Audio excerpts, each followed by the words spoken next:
gulay with kalabasa. See guys, maraming bunga guys. Ang daming bunga nito guys. Mag-harvest na ako guys. Kahit kunti lang kung lulutuin ngayong gabi. See? Oo. Hay, naku. Salamat Panginoon. Guys, ito na yung tanim ko guys. Niluto ko sa likod ng bakura, likod ng bahay namin. Ito ang chukos. Ito naman ang pumpkin. Tanim ko lang to guys. Yung dalawang gulay. So, libre ng hapunan namin ngayong gabi. Okay?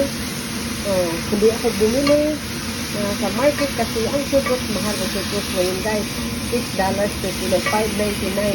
Ay nako, bakit ako bibili ng $5.99 samantala? Pwede naman akong magtanim.